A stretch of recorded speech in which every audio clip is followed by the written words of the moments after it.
So whether you are a seasoned commercial vehicle owner or it's your first time getting a vehicle, you have come to the right place.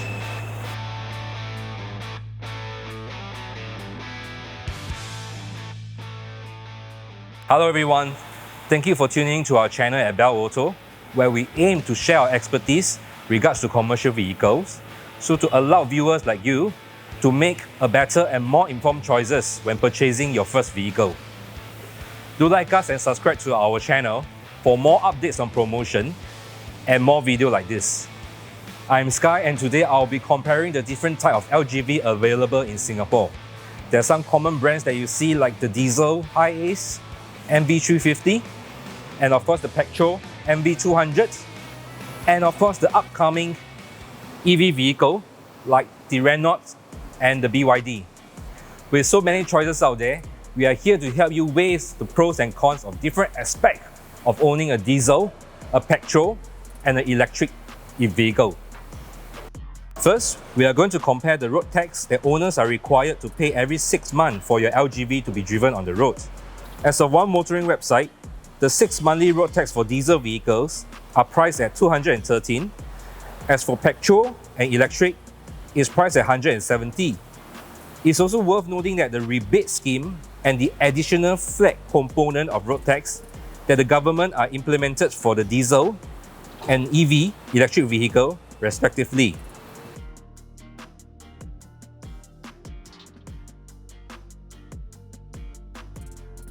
Next, we will be comparing the energy and fuel consumption for all these LGVs. On average, an LGV will travel about 200 km a day. This is about 70% of the battery charge, 1/3 of diesel tank, or maybe half tank of the petrol. But we are not really interested in knowing how much battery or fuel has left in this section, but it's how much money we can save. Here at Bell Auto, we have looked into the consumption of the different type of LGVs and derived with the following numbers.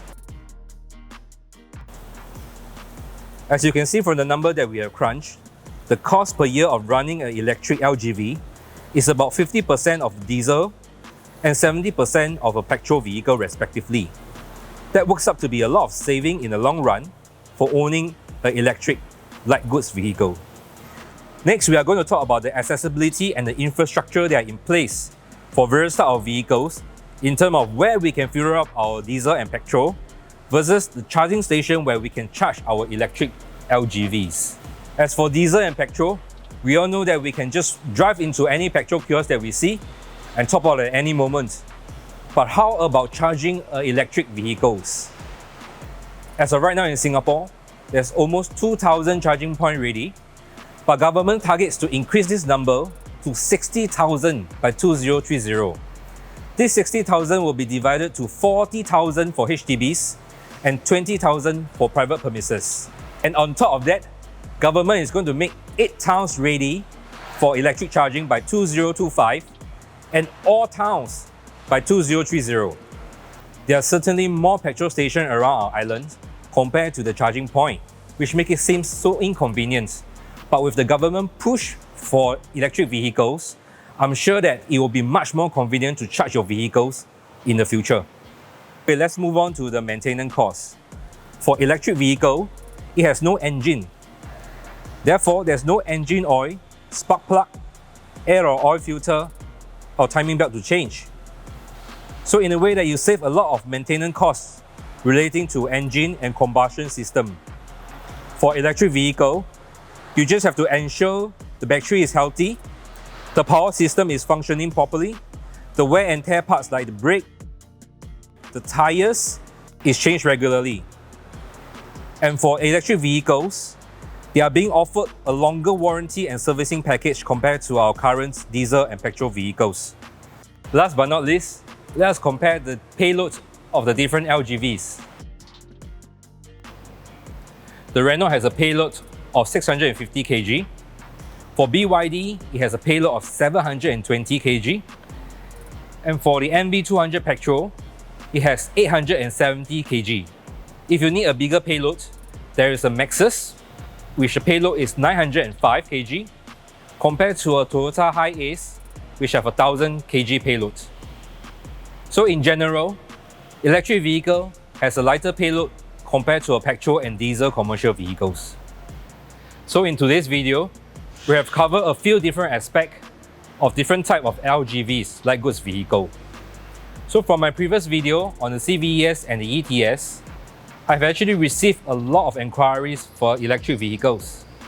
Some of the main concern of the business owner is the charging point and how much distance it can cover per charge. From my opinion, if you have a private premises like a warehouse or the landed property, you can choose to install a charging point to bring a greater convenience while charging your own vehicles.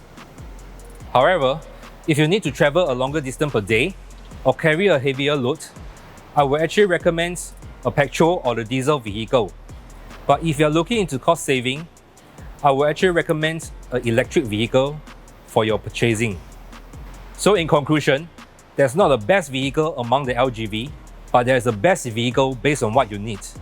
So if you're unsure which one to get, do give us a call to Bell Auto, and all our salesmen will be able to assist you in finding the best solution in purchasing your next commercial vehicles. Thank you everyone for watching. My name is Sky. Please like and subscribe us on our Facebook and YouTube page to show some support. Comment on what you want to see next, and I will see you on the next video. Goodbye.